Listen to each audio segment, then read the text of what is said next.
Okay, so there were some questions going through this because I recognize that some of you have done this in the past and it might be natural for you. Others, this might be your very first time. So I just want to clarify a couple things. If you had a 300,000 net goal income, and remember your whole business plan is built around what you want to take home, your profit, right?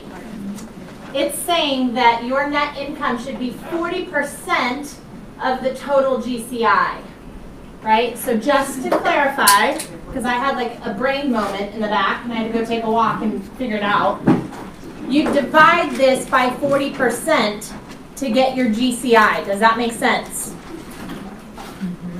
So in this particular circumstance, $300,000 of take-home in your pocket profit means that you have to have a gross income of $750,000.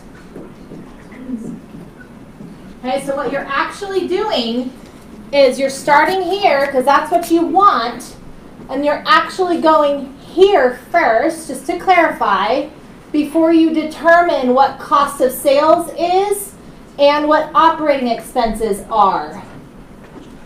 And here's where I'm going to challenge you to follow the model and not get creative. Because some of you are going to say, well, you're going to take this $750,000 and say, okay, so if I have to figure out what my cost of sales is, and the model says it's 30%, then I'm going to take this GCI and I'm going to multiply that by 30%. You following me? $750,000 times 30% is $225,000. Some of you are going, well, hang on a minute, I'm not going to spend that much. I don't know how you think. Okay? Don't change the model, because here's the deal. If you don't spend $225,000, who wins? You do. You! Why? Because the 300 jumps up. Yeah, your net income is going to be higher. Boy, I see all kind of drunk monkeys come out. I'm not going to spend that. Are you kidding me? Okay. Okay.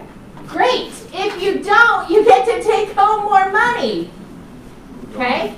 Don't change the model. Just leave it as is. Because remember the whole concept behind the target and the goal too, right? Okay, so you get closer to the target and not the goal. That's not a bummer. You following me? Okay. Because in this sense, your net income goal of $300,000 divided by 40% is going to give you your GCI of $750,000. Multiplied by 30% is going to give you your operating expenses and your cost of sales. By the way, I saw that it doesn't say 30% next to operating expenses on your booklet. Sorry. It wasn't me, I didn't create it. You should put parentheses 30% because both of those should be 30%. You following? Okay. So next up, let me erase this. So if your GCI is $750,000, okay, then what you want to determine is what your average commission amount is. There's also been some confusion in the room on this. Average sales price in this market, Rob, is what? Sales price. Sales price about 1.5 for an easy number. 1.5. Okay. So if it's 1.5 and your average commission in this market is what? 5%. Okay, 5%. And in this particular circumstance, we're not double ending. Okay? So you're getting how much? Okay? So 1.5 million is the house that you sold, and you're making 2.5% of that, which equals what? 37.5. $37,500. That's the number that should go here. Don't take the cap out of it. Don't take what you get in your paycheck once we give it to you. Because if you do that, if you take something out of that because you're like, yeah, but that's not what I receive, then you're going to double your expenses because you're taking your cap out up here. Make sense? Cost of sales. So this should just be the commission generated from the sale. I don't care what comes out. It's the commission generated from the sale. So if you don't know what your individual average sales price is, just use the markets as a guide, which would be $37,500. You can also find your average sales price by looking at your multi-year trends report, which will give you everything you ever wanted to know about your business. Okay? Does that make sense? Because if you don't have, if you took money out of this, it's going to throw everything else off. So in this case, if it was $750,000 of GCI that I needed to earn to net $300,000, and my average commission is $37,500, how many units do I need to sell? I'm going to do the math, right? 750,000 divided by 37,500. Are you following me? One commission, one gross commission into the entire gross commission. How many of these is it going to take to get that? 20. Okay? So then you know that I have to sell 20 units at $37,500 to get $750,000 to net $300,000. Then all we're doing here, even though this is a lot, is we're just taking those 20 units and dividing them in half. Right? Yes. Why are we doing that? 50-50 listings are. Because it's the model. Right. Yep. And so this is another great opportunity to go, ooh, is my business 50-50? If I did 20 units this year, how many of them were listings and how many of them were buyers? Okay, so if you had 17 buyers out of 20 pieces of business, let me tell you something right now. You're missing out on about 3 times more of business because you're taking what's coming versus pursuing listings, which is going to give you 2 additional pieces of business if it's marketed properly. Okay? So you just take 50%, which is 10 and 10, and then just do the math. And all this is conversion rates. And if you don't know your conversion rates, which most of us don't, you can use 75% as the model, which let's just follow the model. And then when Rob and Jen put a mastermind together each month to make sure you're still on track with your model and your business, you can say, did I get 75% converted in the last 30 days? Versus looking at your business halfway through the year and going, shoot, I don't even know what my conversion rate is. Make sense? Okay. Does everybody have a fair amount of comfort around this? Are we okay? Okay. Why do we start with the economic model? Shouldn't we start with the lead generation model?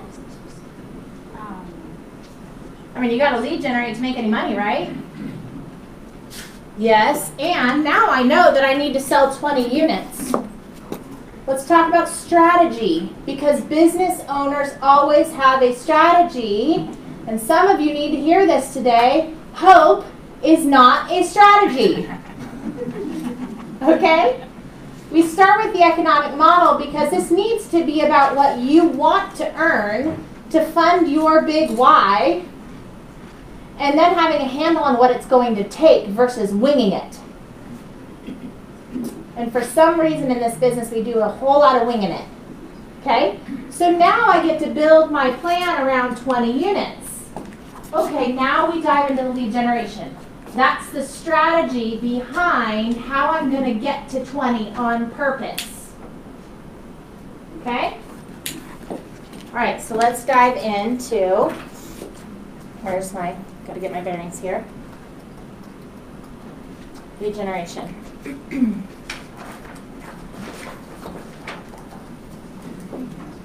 Okay, I'm going to say one last thing about that economic model. It can be tricky.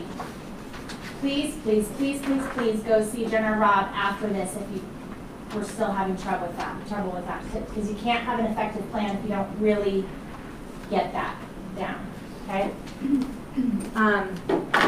All right, so we're going to talk lead generation.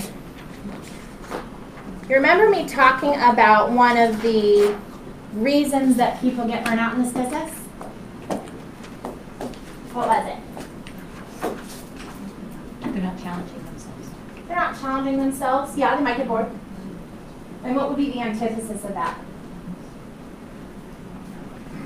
Don't set any boundaries. Don't shut anything off. They don't shut anything off. They're not setting any boundaries. Yep. They're focused on too many things. Here's the problem. As agents, we're really good at everything. And we're not great at the things that matter the most. And we take the fun out of it because we think I'm building a plan, so I've got to be a machine.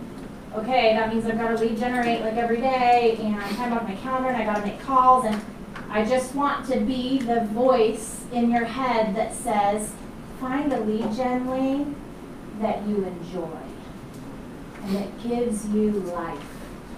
Because when you experience that, you'll keep going, and you'll actually want to do more, okay?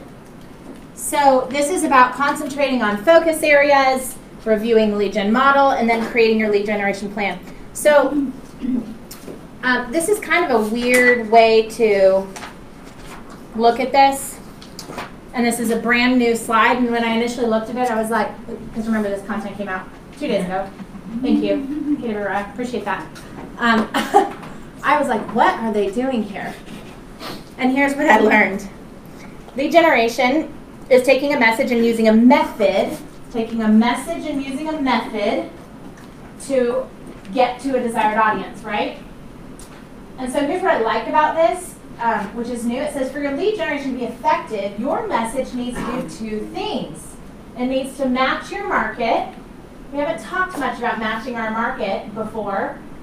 Oklahoma might have different conditions than Pleasanton does, right?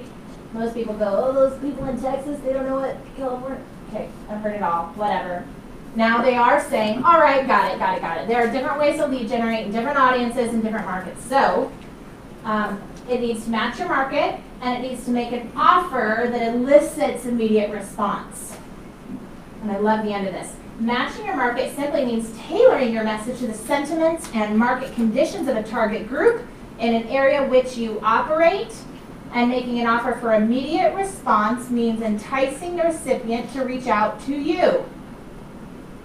Your offer can either be direct, call me now to set up an appointment. I like those ones. Or indirect, find out more information on my website. You see the difference in strategy. Call me now, go to my website. Different audiences and markets call for different types of offers. But what each offer should have in common is that they entice the recipient of your message to take action. If your message does not contain a call to action, make no mistake about it, I want you to hear this, you're not lead generating, you're branding.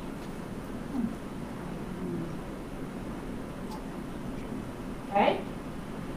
Which one is more comfortable? Branding.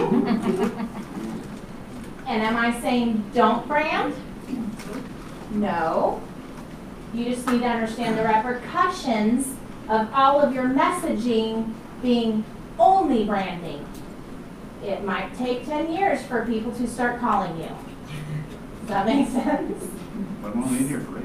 You'll get 2 more years to go. Perfect.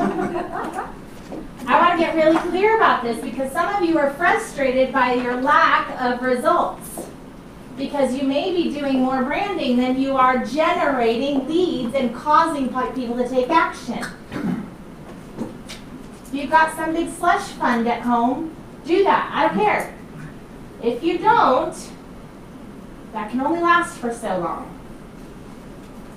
So there's 2 primary methods for getting your message out. And it is, what are the 2 ways to grow a business? Back to the MREA book. Prospecting or marketing. Okay? Neither is right or wrong. And We should really do both. We need to be prospecting based, not marketing based. Why? Yeah, there's 70,000 reasons why. Give me one. Lead with Listings. revenue. Does marketing cost money? Yes. Okay. It's more comfortable. You will potentially get results from it. If you're doing only marketing, you're going to have a negative balance sheet for a period of time until all of that marketing, which most of us throw in the towel after a period of time from doing it and don't have a good enough ROI on it because we're not prospecting based, marketing enhanced. How long does it take to get farming results? I start farming today. When should I start to really get traction in the neighborhood if I start farming today? 3 years. Oh, yay, I love all of you. You all didn't say no one said a month. So we know it's 18 months. And then 2 months from now, after you've sent out 2 postcards and went door knocking once, you're going to sit in my office and cry. And I'm going to have to hand you a whole box of Kleenex because you haven't gotten a result yet. You're ready to throw in the towel. Am I saying don't farm? No. Will you need business in 18 months? Could that be a cherry on top of the other strategies that you've been doing for the last 18 months that elicited response immediately? Yes. Not saying don't do it, just want to understand marketing versus prospecting and why we push prospecting so much. Because we'd like to give you a paycheck next month and not just 18 months down the road. So, database. I had the pleasure of being on the phone with Tony DeCello yesterday. Anyone know who he is? Okay, anyone know who Diana Kokoska is? Okay. Tony DeCello is married to Diana Kokoska, but I'm actually not sure which one's more famous. I say famous, that's probably not a good word, but they are both in their own right highly successful. Tony's probably known as being the greatest real estate coach in the industry. And there's some great videos on KW Connect, and if this were an 8-hour class, which it's not, I would play the video. It's a 25-minute video, and it's about database. Because here's the reality that most of you need to hear. All the business that you could ever want is actually in your database right now. The problem is we approach our database from the creativity versus the model. Make sense? We think we talk to our people. I love it. I had an agent come to me, this was about 1.5 years ago, and I said, how are you doing with your database? Oh, I'm great. I'm doing great with my database. What does that mean? Oh, they get my emails. Okay. What else? I mean, they're all in my drip campaigns. Yeah, that's the emails we just talked about, right? That's the easy button. I got them on an email campaign. Okay. You're not ever going to get the results out of your database if it's just emails that people, by the way, want to delete. Thank goodness Command has put this neighborhood nurture stuff in. I'm not even going to go to town with you on whether that all works here yet. It will, because what they understand is we have to approach people on a one-to-one basis so that the information we're providing them is relevant to them. Because we know that most of these, newsletters and whatever else we send out gets deleted. Every morning, I probably delete about 27 emails before I even get out of bed, which is my fault. I signed up for all of them. I don't know what my problem is. You think I've learned over time, right? But I don't have time to read everything that comes through my inbox. Do you? But if you send me something about Whitney Oaks, where I live, I'm already more interested. Because I always want to know what the value of my home is and what I can get for it today, right? So I'll get off my soapbox about that, but here's what I would say. The emails are going to get more and more compelling with all these smart plans that are going to be coming out, so please pay attention to those as they get released over the next 60 days, because they will make your communication with your database more one-to-one, more personalized. But this is the core issue here. System. Nothing we do is a system. We just do something for a little while and then stop. And then we try something else for a little while and then we stop. What I've heard Gary say is every mega agent that he puts on stage, none of them actually implement more than 3 lead generation strategies. And it's going to show you some data as we go here. We'll get there in a moment. About the results from that. But prospecting is finding leads, right? Marketing, which is finding leads, is proactive, it's direct. Marketing is also proactive. It's just more indirect because you're counting on them coming to you.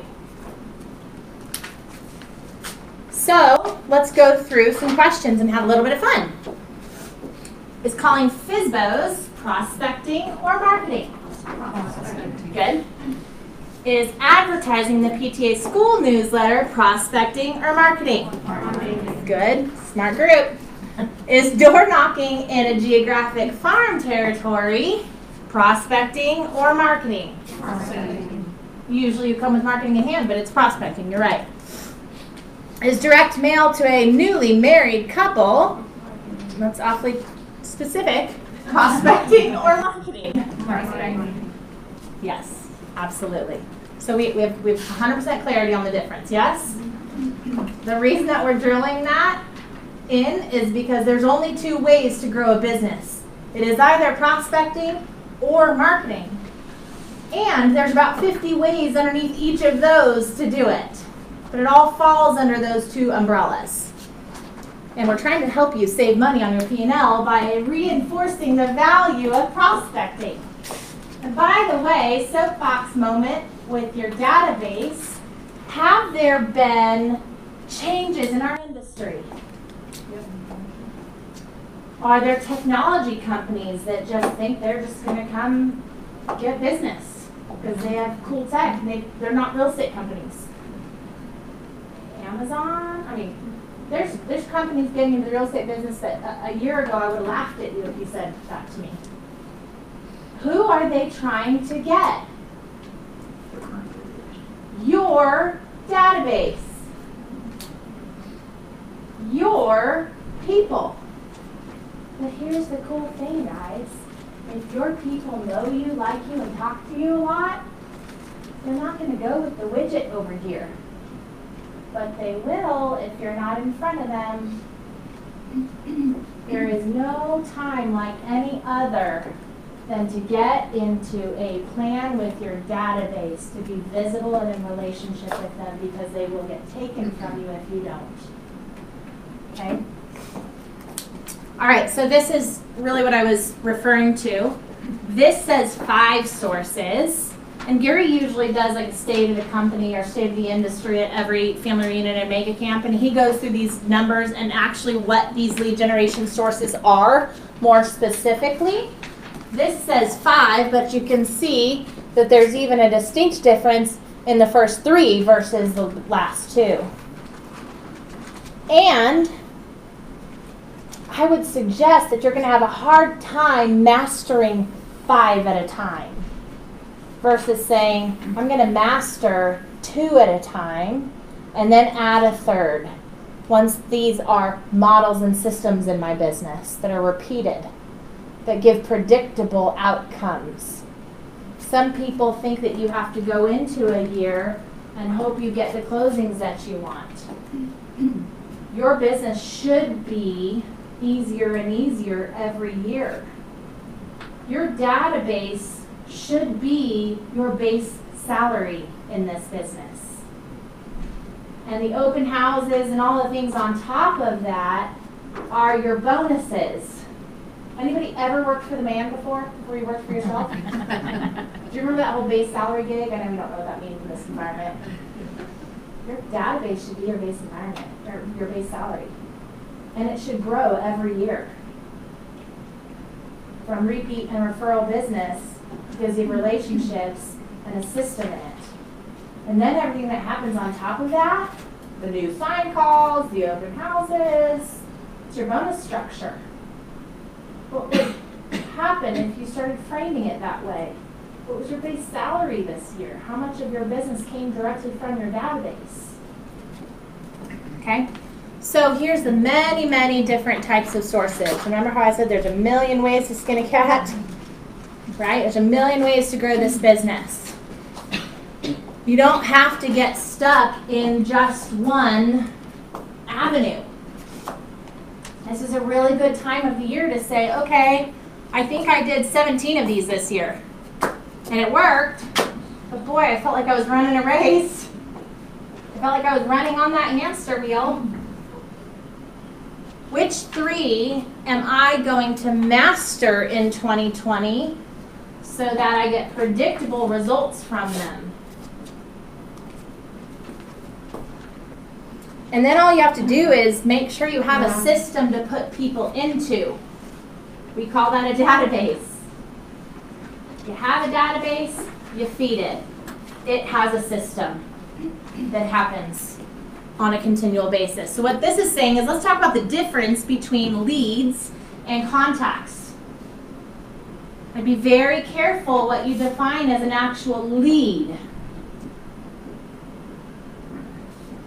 Leads can actually be contacts, but you feel better calling them leads. Because you're hoping that at some point in time they buy or sell, because at one point in time, 19 months ago, they said they might. We have to have a differentiation between leads and contacts, because these people need to be moving into our sales pipeline, right? So leads are people who you have the right to at least have a one-way conversation with. I'm so sorry, that was backwards. That was backwards. Contacts are leads are the people that you meet that maybe aren't engaging with you yet. Contacts are the people that have engaged with you and you have on a system.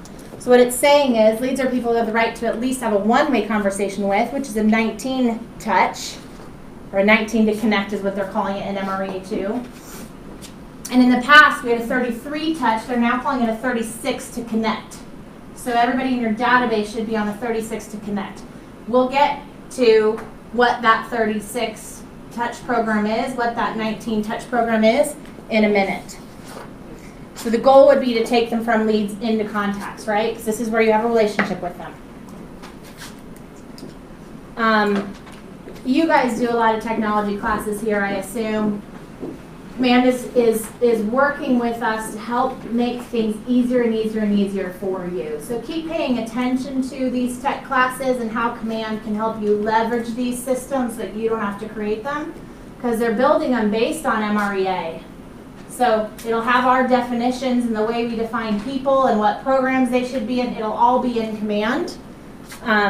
You can also add contacts from Kelly, pro tip, okay, if you haven't learned how to do that. Okay, so now we get to look at your database. Anybody ever heard it called a data bank?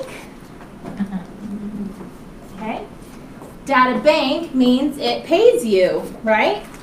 So I want you to be able to answer this question for yourself, because what we're going to determine at some point is how big does my database need to be to yield my 20 sales that I just determined I need to have in order to meet my $300,000 of net income. You see how we're connecting the dots? Okay, so go ahead and write down your answer. It's less than 250, it's 250 to 500, it's 500 to 1,000, or 1,000 or more.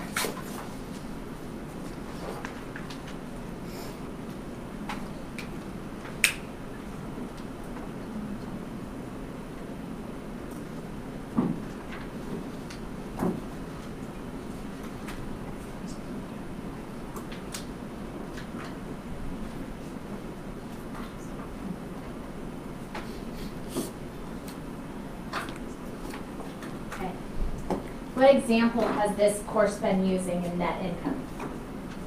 $1 million, okay? And so in the example, in order to net $1 million, they needed to have a gross income of $2.5 million because of their cost of sales and operating expenses.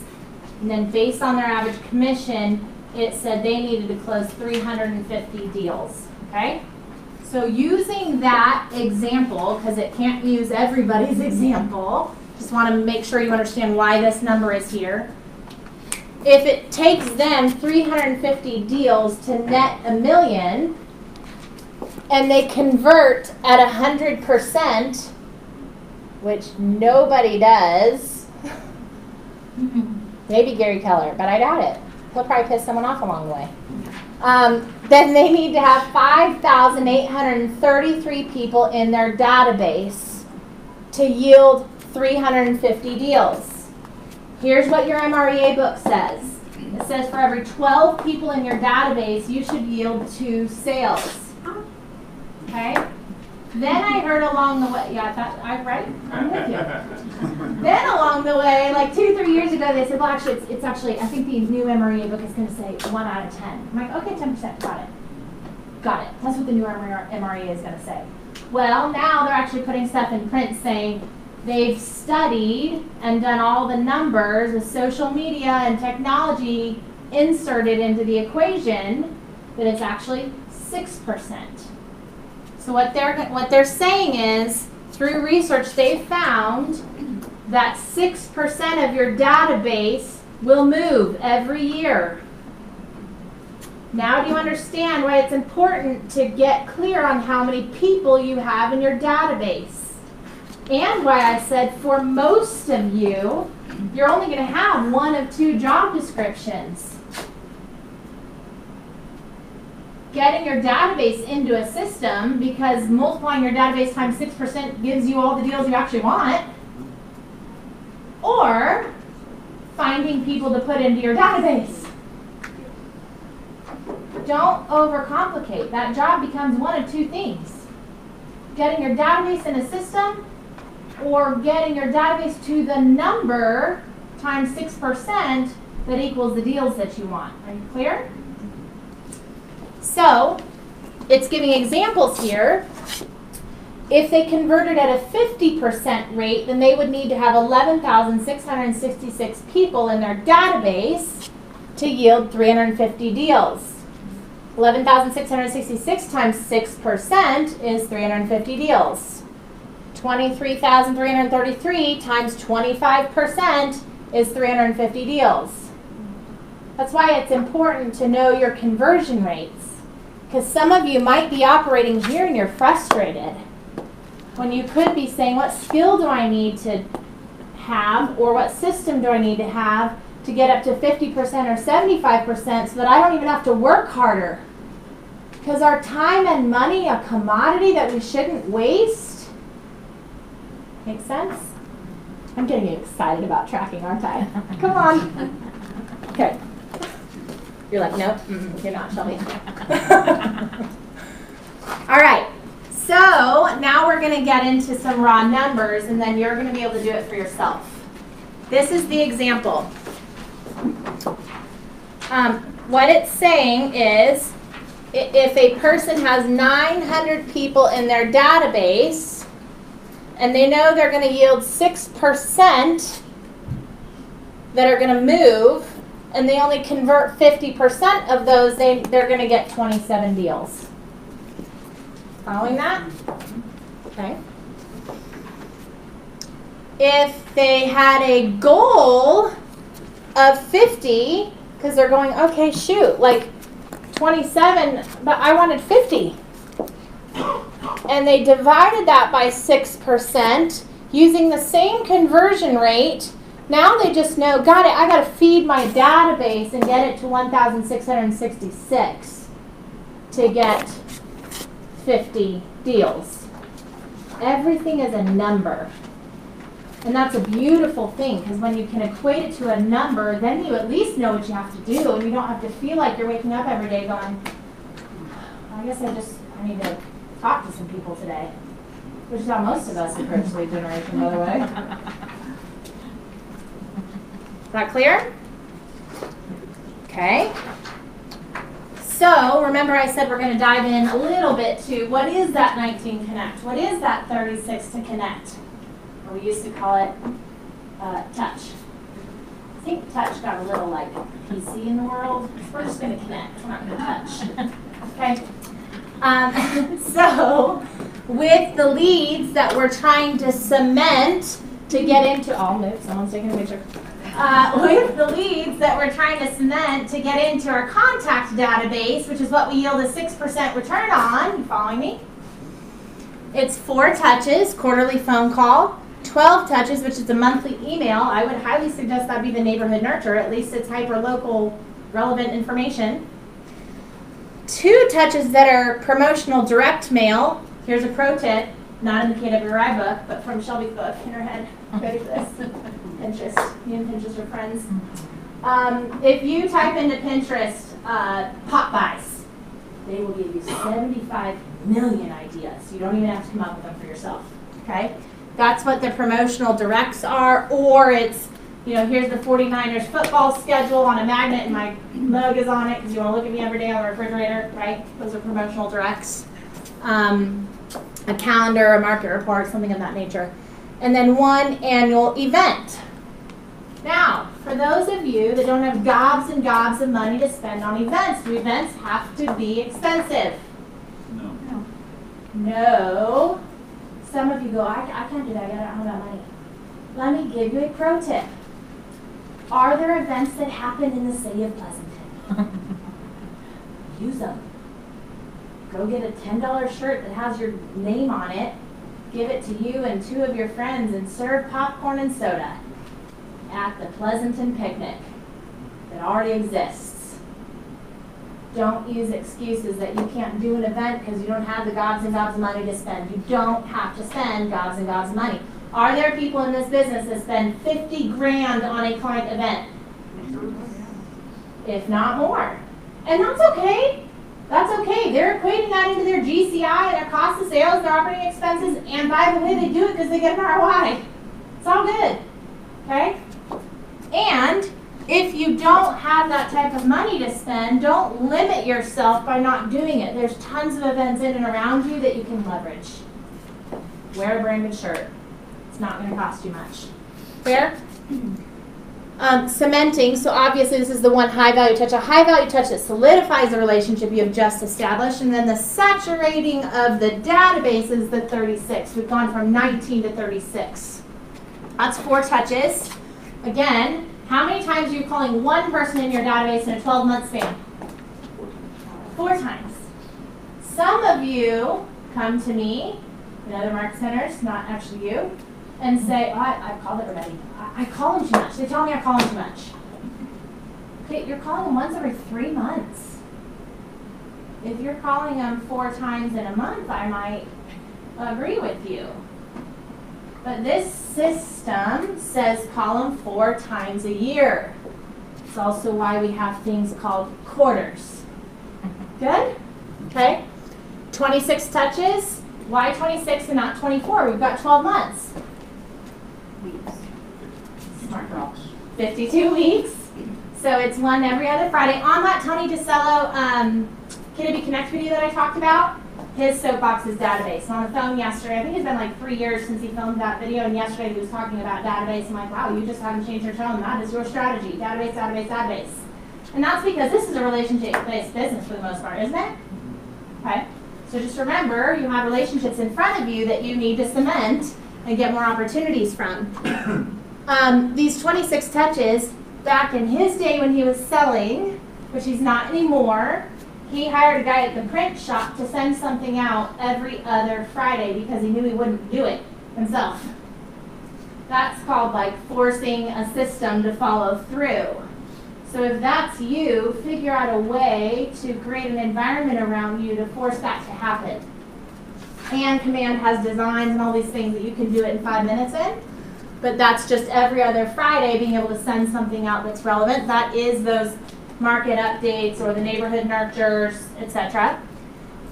2 touches, which is the, oh, we're back to touching. Okay, we're going to call it connect. 2 connections, which is, again, the client events, parties, that kind of thing, and then 4 promotional items, okay, which equals 36. So this is all about, once you understand how many people that you need in your database to convert at 6%, this is the system you put it into. Problem is, most of us trick ourselves in believing that we don't have time to put it into a system. And you've got a lot of sales sitting right in front of you. Make sense?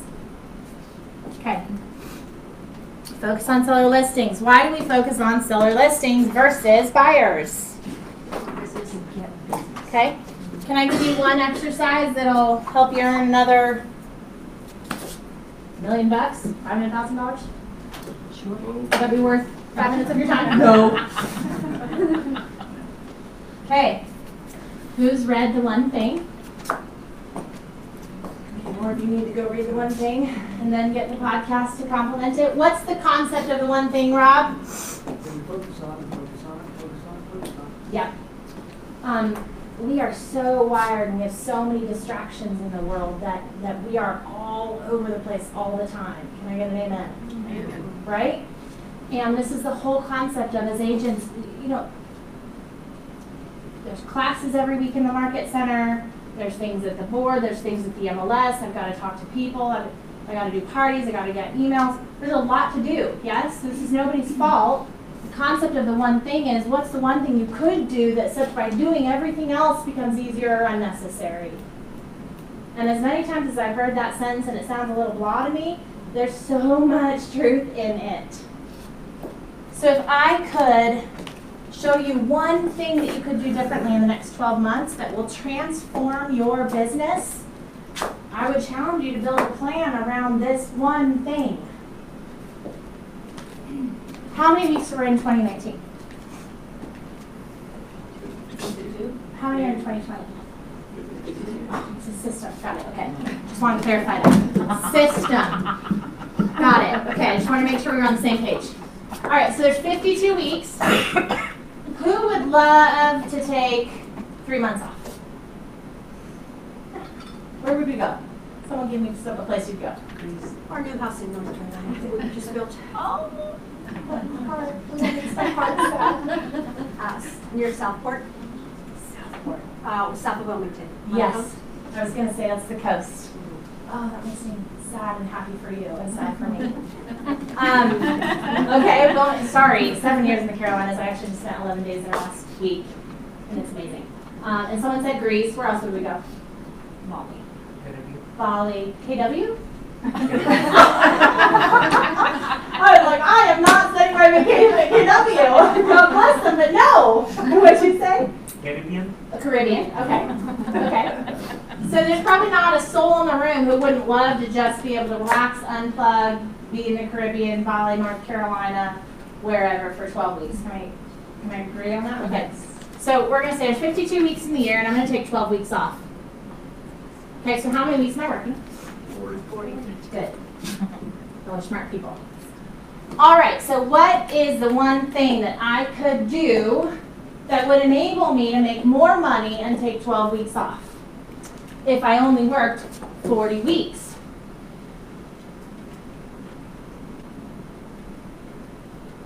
If I told you that your one mission each week was to go on one listing appointment. Now, for those of you who already do that, let's add one to it. For those that don't yet, as a model, as a system, those that don't yet do that, and you go on them when they appear and when they happen and when you get lucky, which is most of us, I'm saying go on one listing appointment a week. I said appointment. How many listing appointments did I go on? 40. Good. 40 listing appointments. Okay? Nothing else mattered to me that week. Winning meant one listing appointment. It's a whole other conversation how you get that one listing appointment, but remember the database conversation. It's a numbers game. Are we clear on that? Okay. So one listing appointment is 40 listing appointments. Well, what you found out is after your business planning clinic with Shelby Reimer and you realized, I need to track what I do. And what you realized is you really sucked at those listing appointments. Like, you're terrible. Your conversion rate is an F. You got 50%. And you got 20 new listings. You okay with 20 new listings? Did anyone like receiving an F in school? I don't think we usually strive for an F. I'm giving you an F and still winning. Okay? All right, so we got 20 listings. National Association of Realtors suggests that we should get how many pieces of business from each listing? 2. How many pieces of business did we get from those listings? 40. Good. Now remember, we have 20 listings and now 40 more pieces of business. Usually buyers who also sometimes have to sell, but let's assume they're all buyers and none of them have a listing. Because otherwise we'd have to multiply again by how many listings. Okay, we're not going to go there. So 40 buyers. What you also found out, because you started being intentional about tracking, is that you were terrible at converting them too. Like you're awful. You got an F. Okay? And you picked up half of them. You now have 20 buyers and 20 listings. Yes? Following me? Yeah. We have this as an F, and we got this as an F. We have 40 pieces of business, new pieces of business, by doing one thing each week and taking 12 weeks off. Multiply that by 37,500, which is your average commission in this market, and you get what? A lot. 1.5. I said 500,000 to $1 million. I undershot. You just made $1.5 million. Some of you are going, that's kind of sky. It's not. This is all about boiling everything you do down to a numbers game and then focusing enough to do one thing each week.